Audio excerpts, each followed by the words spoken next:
These achievements by the nominees include significant strides to conserve our nation's natural and cultural resources, protect human health, prevent or eliminate pollution at the source, clean up hazardous substances, pollutants or contaminants, and munitions on DoD sites, and of course incorporate environmental requirements into weapons system acquisition. We want to continue to leverage technology to develop innovative solutions to existing and emerging human health and environmental challenges. So I think we put that press release up on defense.gov and certainly point you to that. So with that, we'll go to questions. Bob. Yes, thank you. A couple quick things. Do you have any update on the Ramstein meeting next week as far as attendees or anything else, any other details? Yeah, we're about 40 or so other nations were invited to attend. Invitations are still, RSVPs are still coming in, but I can tell you that more than 20 of the invited nations have agreed to come. So we're looking forward to that meeting, and we'll, as we get closer to it, we'll certainly have more detail about it. Will that be connected to any kind of a NATO activity, like what he's going to go brief NATO on? No. This is outside of the NATO rubric, and not all the nations that were invited are NATO members. As you know, NATO as an alliance is not providing security assistance to Ukraine, so this is not being done under the NATO umbrella at all. Now, some of the nations invited, and some of the nations that will be going are in fact NATO allies, but they're doing this in a sovereign, unilateral way, not as a part of the alliance. Separate question on Ukraine. A number of House members have written to the Secretary asking that the military provide field hospitals and other kinds of medical assistance for civilian casualties in Ukraine, possibly including armored ambulances that provided to the Ukrainians.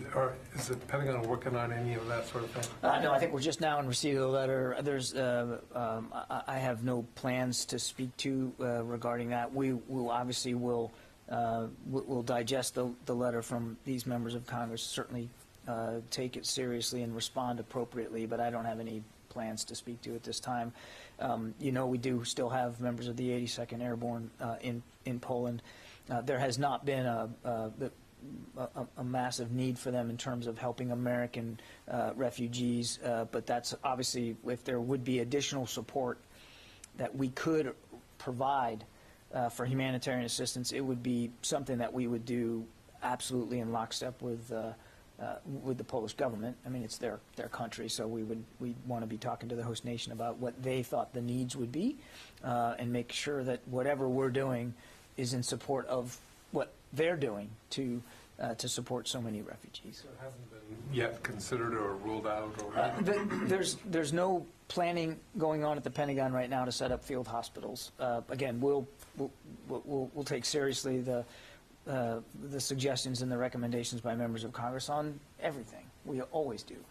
But whatever you do inside Poland or any other NATO country right now on the eastern flank, you have to do it in full consultation with the host government. It has to be a need that they too believe the United States military can fill. When you look at everything we're doing on the eastern flank, whether it's air policing or maritime domain awareness or additional air defense capabilities, everything we've done since before the invasion has been in keeping with whatever those host nations desire in terms of additional capabilities. And so if it's a desire by the Polish government for additional U.S. support for humanitarian purposes, obviously we would take that very seriously. Yeah. Tara. Thanks, John. President Zelensky earlier today said that his country will need at least $7 billion a month, likely more, just in operations costs and getting support for global support to keep. Yeah, I don't think he was limiting that just to defense. Right. In this long-term meeting planning that's going to go on next week, can you talk through the scope of things that are being looked at? Would this be fundraising or being able to pay for Ukraine's interior defense, their police forces, or would it be to pay the roles of their troops? What's kind of the universe of things that's being looked at? Yeah, I mean, I would refer you to Mr. Zelensky to talk about where he got that number and what he would want to use that figure for. I think he laid it out that it was a broad range of aid that they were looking for, not just in terms of defense. So I can't give you a laundry list of what $7 billion would go for, because it's an idea that Mr. Zelensky has proffered. I would just tell you that from a defense perspective, as you know, we continue to get them as much aid and material and weapons as we can, as fast as we can. That's happening even as we speak. And one of the things the Secretary wants to come out of Tuesday in Ramstein is the beginnings of a discussion with like-minded nations about long-term defense relationships that Ukraine will need going forward.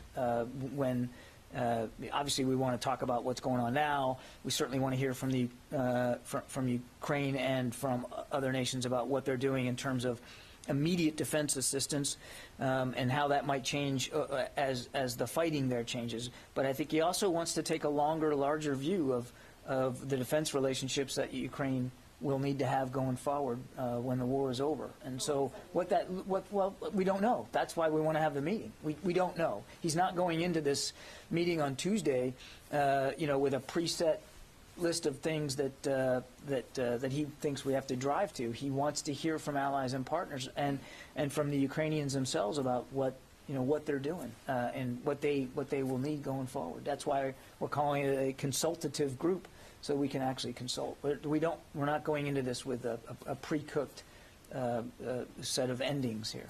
And just one last, earlier this week, we talked about that some nation was sending aircraft to Ukraine, and then clarified that it was parts that had moved in so far.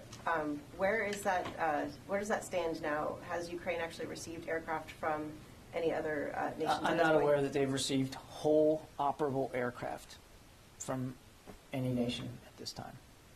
Kelly?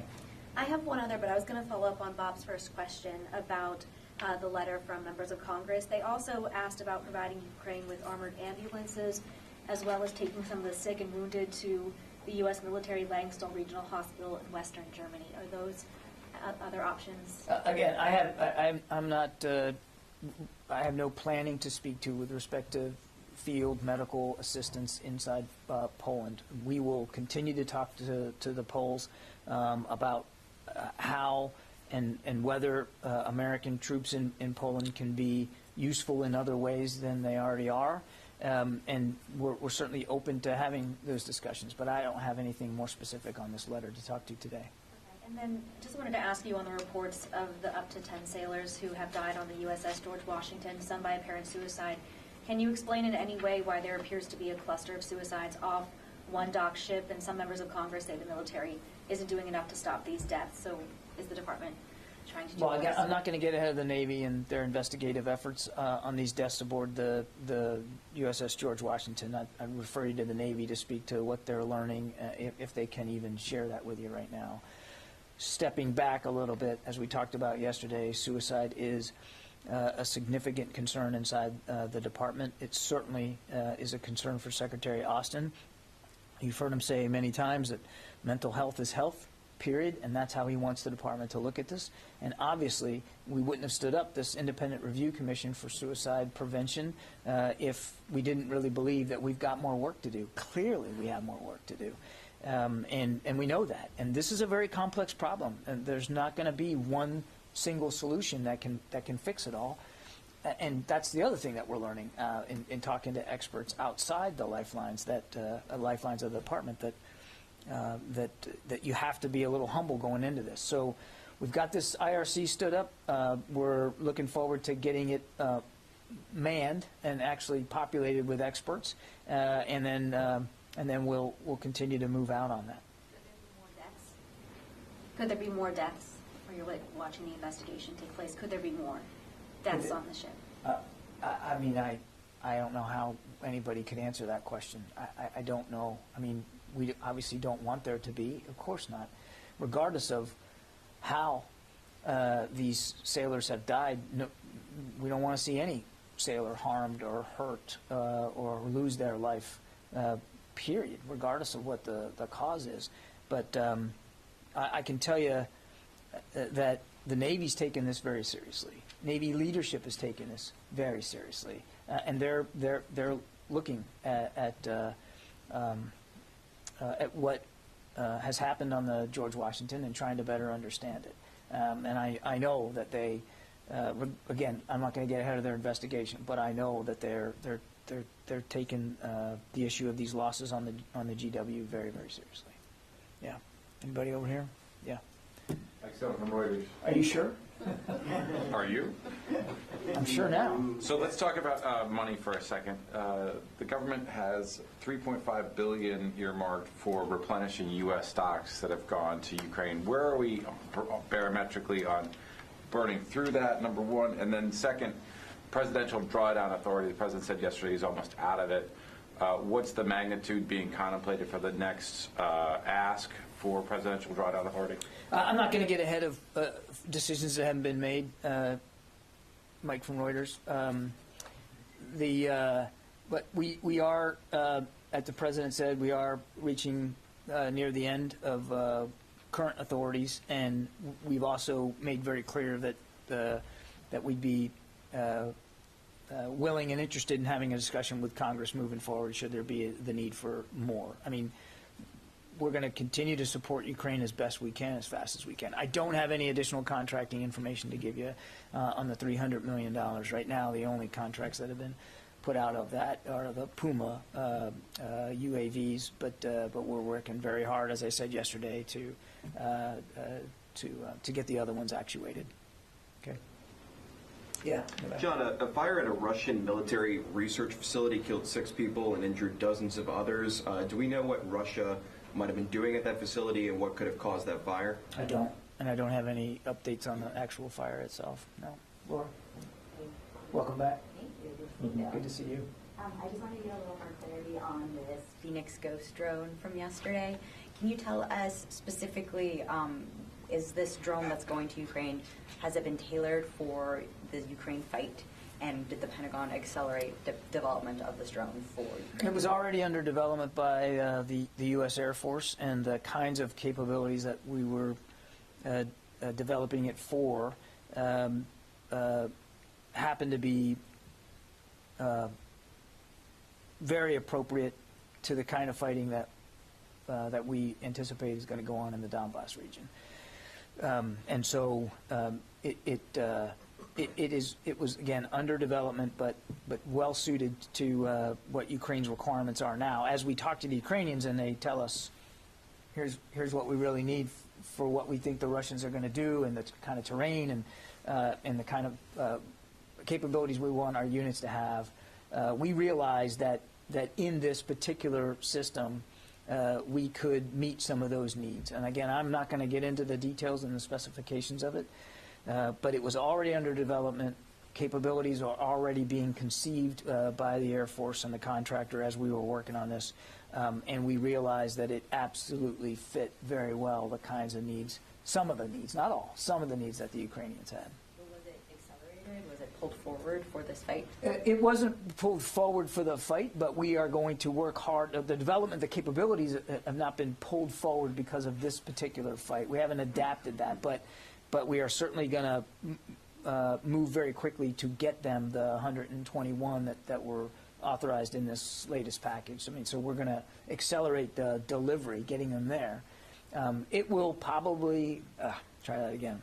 It will, we anticipate that it will require some training to be done, because this is not a system that the Ukrainians know how to use. It's not something that's in their inventory, so we're working our way through what that training would look like as well. I suspect it'll be something akin to the kind of training we gave them for the Switchblades, which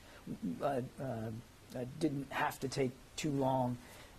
It is a similar kind of capability, more advanced in some ways, so we do anticipate the need to get them trained up on it. But we just don't have all that figured out right now. And sorry, just my second question is on the announcement yesterday about General Terry Wolfe. Can you tell me a little bit more about what his role will be and how will he interface with DOD? I think that's a better question put to the National Security Council, because that's where Mr. Wolfe will be working. But we're certainly, as we have in the past and going forward, looking forward to making sure that the whole interagency, all of us that are involved in helping Ukraine, continue to do that in an efficient, effective way, working collaboratively with one another as we have been, and we would certainly expect that will continue with Mr. Wolfe in this new position. Will he have a role in crafting the packages of assistance with? Again, I would refer you to the NSC to speak. This is a position that they've crafted here, and I think it's really more appropriate for them to speak to. What I can tell you is that as we have been, we're still going to work closely with the NSC. We're still going to work closely with the State Department. We're still going to do everything we can to get the kinds of capabilities and weapons and support to Ukraine, again, as fast as we can. So we look forward to the collaboration going forward. There has been great coordination in the past, but look, there's always room to improve and to streamline, and we look forward to doing that going forward. Yeah, Rio. Thank you. UK Prime Minister Johnson visited India today and agreed to provide support for India's defense procurement. Is the US coordinating with the UK and other European allies to help India reduce reliance on Russia for defense procurement? Without speaking for other nations, I mean, we certainly, you saw us talk to this issue last week at the 2+2 over at the State Department. We're always looking for ways to improve our defense partnership with India, and we certainly encourage other countries to do the same. We've been nothing but clear, as other countries have been, that we'd like to see any nations who are reliant on Russian systems not be so reliant on Russian systems. And so we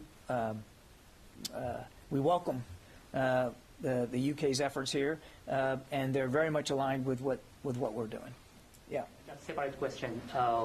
Before Russia's invasion into Ukraine, some European countries deployed naval assets to the Indo-Pacific region along with the U.S. to address the growing challenges posed by China.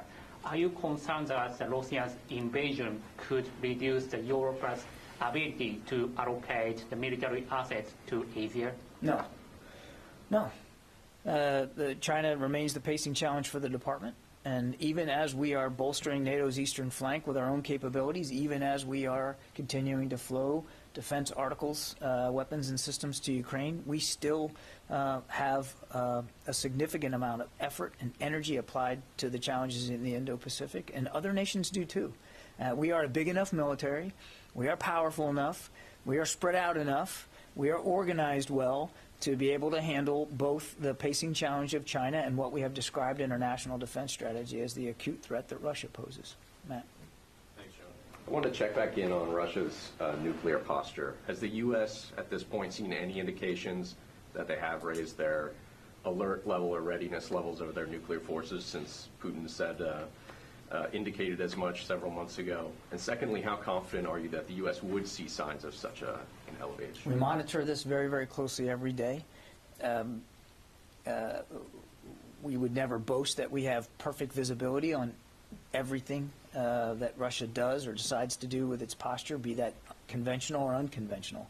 But we monitor as best we can every day. And all I would say, Matt, is that we've seen nothing and have no reason right at this point to change our own nuclear deterrent posture. We're still comfortable and confident that we have an appropriate nuclear deterrent posture to defend the homeland as well as our allies and partners.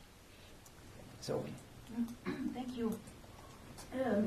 I am going to ask, it's always the same question, but I still don't understand.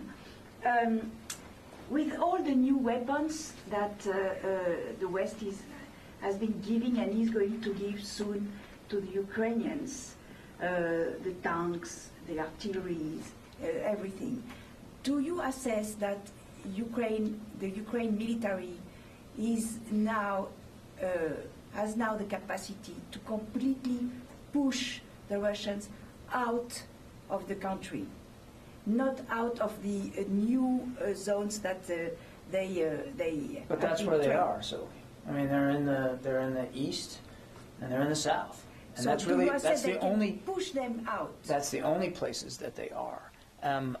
I think that's a question that only the Ukrainian armed forces can answer, not the United States military.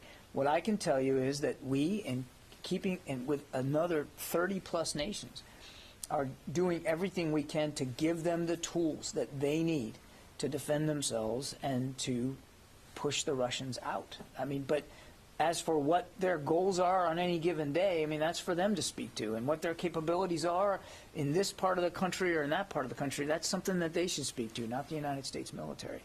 What we're focused on is giving them the tools that they need to defend themselves and to defeat Russia's aggression. And that is done in an iterative conversation with them, which we have literally every day. And it's a conversation the Secretary is looking forward to having on Tuesday with other allies and partners when we're over in Germany as well, to make sure that what we're sending, and when I mean we, I mean the big we, not just the United States, but everybody, what we're sending is meeting their goals so that they can do that. But as for their capacity on any given day or in any given geographic area, that's really a better question put to them, not to the United States military.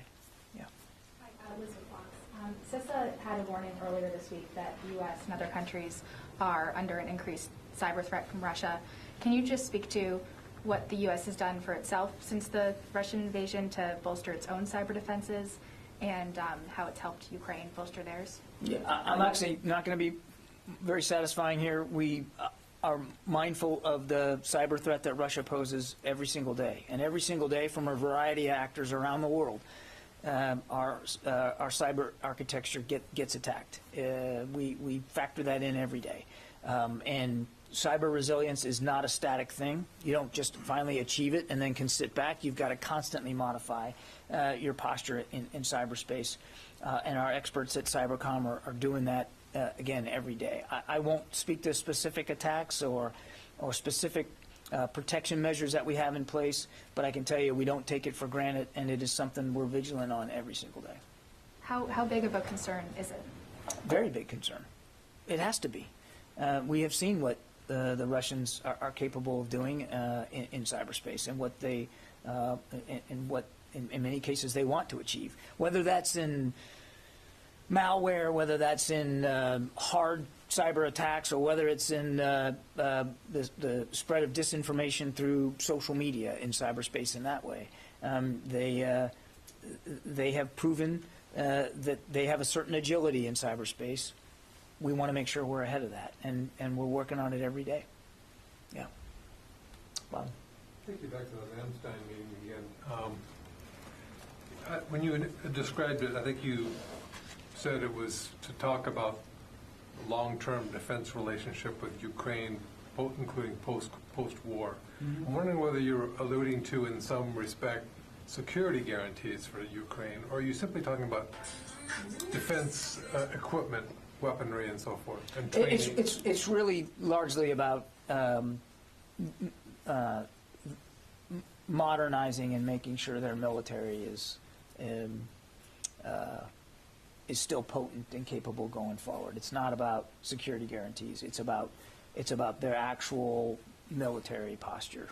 You also used the term industrial base. I'm wondering if you're referring to the American industrial base? No, I think what we want to have a discussion with is not just our industrial base here in the United States, but the industrial base of so many other nations and how they're faring. Like you've seen us bring in CEOs from our own defense industrial base as recently as last week to talk about production of various systems. And I think the Secretary is interested in hearing what other allies and partners are doing in that regard, or if they are.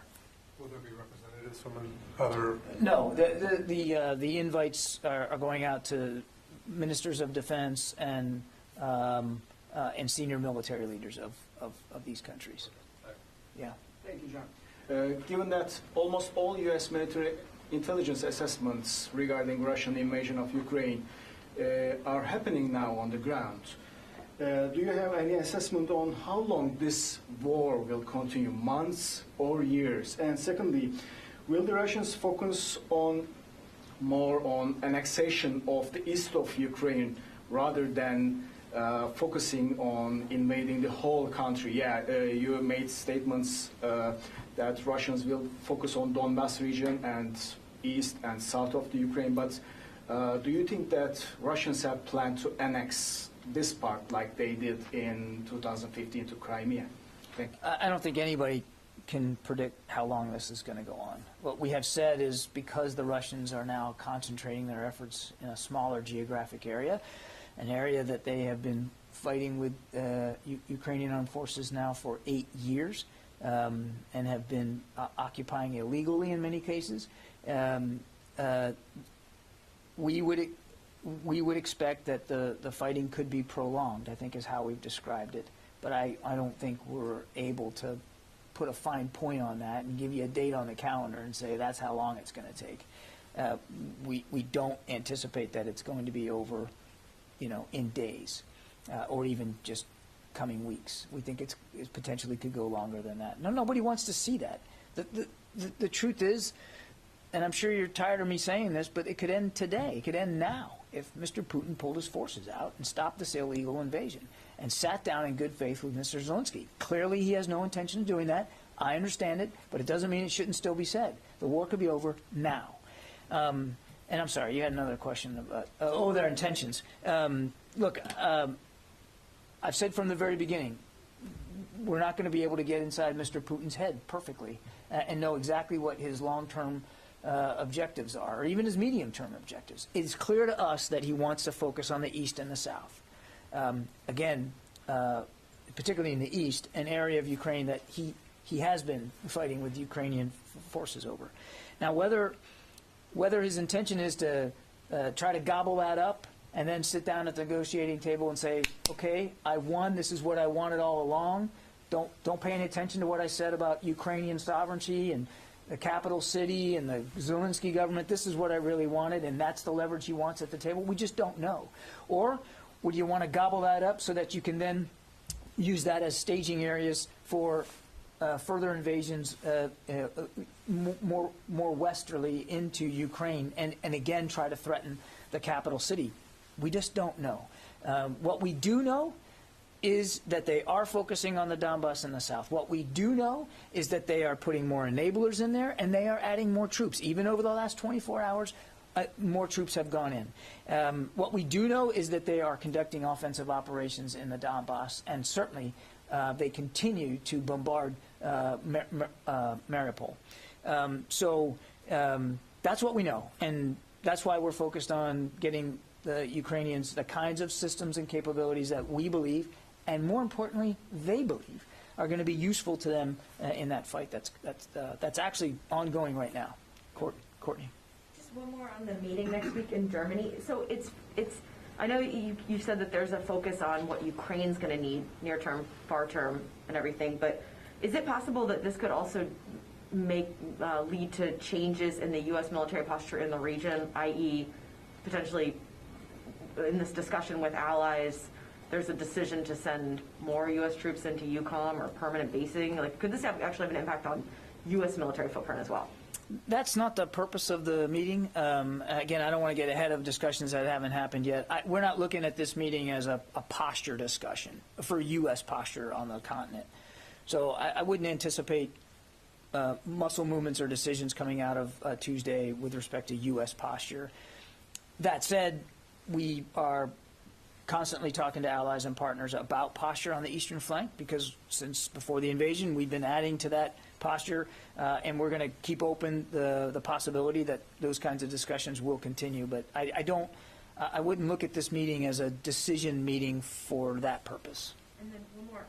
Can you say if any of the Phoenix ghosts, aka Phantom ghosts, have been delivered at all to Ukraine, or when they might be? What did you call them? The Phantom Ghosts? She keeps saying that because I think she wants that to be the name. So she just figures if she says it more that we're just going to start adopting it. Yeah, I mean, it's like China. You just keep saying it, it becomes a thing, right? Yeah, the Phoenix Ghost. No, they have not been delivered yet. Do you have any sense of when they might be, like, in days? I don't. No. But we're going to try to get them there, obviously, as fast as we can, as well as the other stuff. Yeah. Let me go to the phones here. Joe Gould. Hey, John. Thanks so much for taking my question. I have two. One is kind of a follow-up on Mike Stone earlier. You know, if you could set the stage a little bit, you know, as we get this new request for Ukraine-related aid next week, how much headroom does the department have now? Drawdown authority you touched on, but I'm also thinking about funding for the Europe deployments, you know, backfill money, USAI, how much of that has been exhausted, and how limited would DoD's efforts be if Congress didn't come through? Well, obviously, as I said in my previous answer, we are willing and we believe we're going to need to talk to Congress about the potential for some supplemental funding. I do not have a dollar figure to give you today, but as the President noted, we are close to reaching the end of drawdown authority funds, and so we certainly would expect that we're going to have a conversation with Congress going forward on what the needs would be. But I don't believe we settled on a dollar figure here in that regard. So I think this will be a discussion that we will certainly be having with members of Congress. Idris? Joe, you want to go ahead, or? Yeah, I guess my question is less about what the dollar figure is going to be, and more about how much headroom the Pentagon has to date, how urgent the situation is. I'm not gonna. I don't want to detail specifically how much authority we have left, but we are getting close to the end of those funds, and so that's why we are actively engaging with members of Congress. We don't want to get into a point, Joe, where we're in extremis, where where we've actually run out of the authority and the funding to execute it. So we're having those discussions, and when there's more that we can talk about on that, we will. Idris. Thanks, John. Just two quick things. If you could just give us an update on Mariupol, and I'm assuming it's still contested, but it's just a broad overview. And secondly, you touched on this, the meeting that's going to take place next week. I think there are always some expectations when these type of things happen, but if you could just sort of broadly let us know if there are some deliverables we should be expecting. Like at the end of this, will there be some roadmap for the next couple of years, what exactly you're going to do, or is it going to be broader than that? Well, I think we're all hoping that the meeting can lead to, if not specific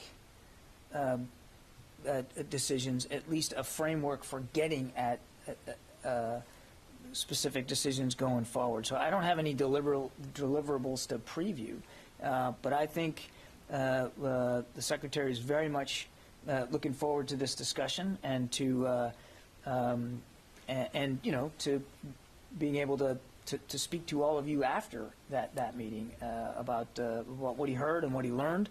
And again, I just don't want to get ahead of the agenda right now, but we're calling it a consultative group because that's exactly what we want it to be. We want consultations. We're not going into this meeting with a pre-cooked set of outcomes at the end of it, as so often happens when you're doing things at the ministerial level. That's why we're not calling it a ministerial, even though there are a lot of ministers going, because we really want it to be a conversation, and we're not coming into that with some sort of pre-cooked outcomes all set.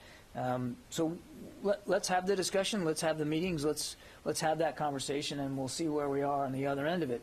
It is important enough, I think, just that in this critical time, as this war enters a new phase, that the convening power of the United States can still be applied to bringing people together to have specific conversations about how to support Ukraine going forward.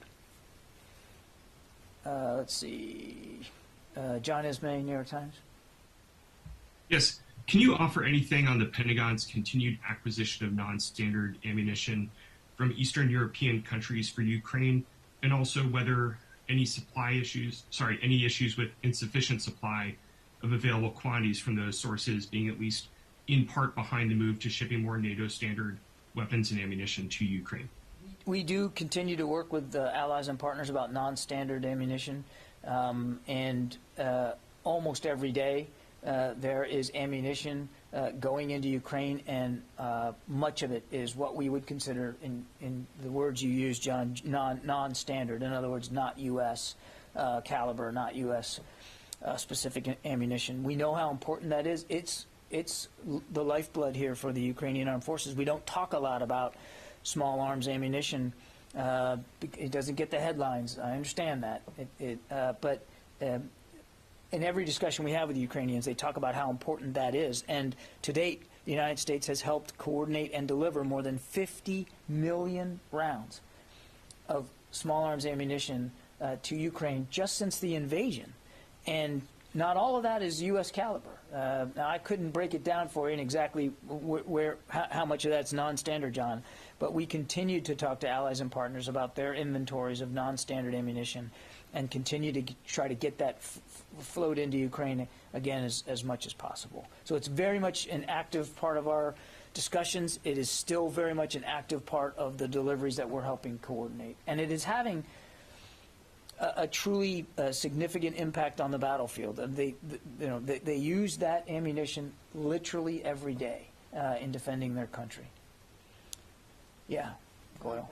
Two questions on India and Afghanistan. As far as Prime Minister Boris Johnson's visit to India is concerned, is coming during the time when there is a war going on between Russia and Ukraine, and at the same time China's expansion in the region. My question is now, China is worried as far as UK and India Defense Pact is concerned. Also, they are worried about India and US military-to-military relations. But my question is, when Defense Minister of India was here at the Pentagon, was there any discussion of a new pact, defense pact between the US and India? And if Secretary is going to make a visit soon to India as far as this new defense pact between U.S. and India? I don't know if I'd call it a new defense pact, but you saw we announced a new space cooperation agreement with India while the 2+2 was going on, and we had discussions all day, both here at the Pentagon and over at the State Department, about how our defense partnership can be improved. But I don't have a new pact to announce, and I certainly don't have any travel to announce or speak to today. As you know, one of the Secretary's early trips in his time in office was to India and to meet directly with Indian officials, and I'm sure at some point we'll go back. But as far as India and Russia defense pacts are going on for so many years, and now recently also when Russian President was in India and the Indian Prime Minister was in Russia, but how you think these will play with India's new pacts with the different countries, including like now recently with UK? I think Indian officials would be better to speak to that than we would, Goyle. I mean, it's a sovereign nation, and they should be speaking for themselves about their bilateral relations with countries. We've been very clear with India as well as other nations that we don't want to see them rely on Russia for defense needs. We've been nothing but honest about that and discouraging that. At the same time, we also value the defense partnership that we have with India, and as was evidenced a week ago, we're looking at ways to improve that going forward. That's gonna continue because it matters and it's important. And India is a provider of security in the region, and we value that. And so we're gonna look for ways to continue it. During this 2+2 meetings in Washington at the State Department and Pentagon here, India and U.S. celebrated 75 years of relations, including diplomatic and also, of course, defense. Any thoughts on that? Thoughts on the 75 years of relations between the two countries? We're for it. I mean, it's a powerful statement of the strong bilateral relationship that we have with India and that we want to continue to grow. Yeah. And my question is on Afghanistan. You have another one? Bombings are still going on in Afghanistan as far as education is concerned, or on children and schools and all that, and people of Afghanistan still remembering the U.S. impact there. And what do you think, because they still are thanking the U.S. that how U.S. Army and U.S. helped them, but now Taliban still they are targeting the education and especially the children. Look, we've been very clear. The Taliban will have to be held to account and responsible for the way that they are now dictating security inside Afghanistan. We do not have a U.S. military footprint in Afghanistan, nor do we plan to have one. But if the Taliban desires the kind of international respect it claims it desires, then it's going to have to behave appropriately. And obviously, we are not at a point where we would ascribe to the Taliban that level of responsible leadership. Okay, one more, and then I'm going to call it a day here. Qasim. Hi, John, thank you. On the consultative meeting at Ramstein, you said not all the nations that were invited are NATO members. Clearly, there are 40-some countries have been invited, as you said. That number clearly is about the NATO number of NATO allies. But could you say that there are some NATO allies who are not invited to that meeting? That's one question. And second, you said more than 20 countries have agreed to come. Are all these countries are NATO members? Has any NATO member turned down the invitation so far? I'm not going to speak for other nations, Qasim. We have invited, again, more than 40 nations. More than 20 of them have accepted, and there are RSVPs that we still expect to be coming in. I mean, we just announced this yesterday. So you got to give us a little slack. You got to give us a little time. But having more than 20 already agree on relatively short notice, I think, is a powerful statement of the convening power of the United States and the importance that not only we but these other nations place on Ukraine's defense needs going forward. And we look forward to having a great discussion on Tuesday in Ramstein. Okay, thanks everybody.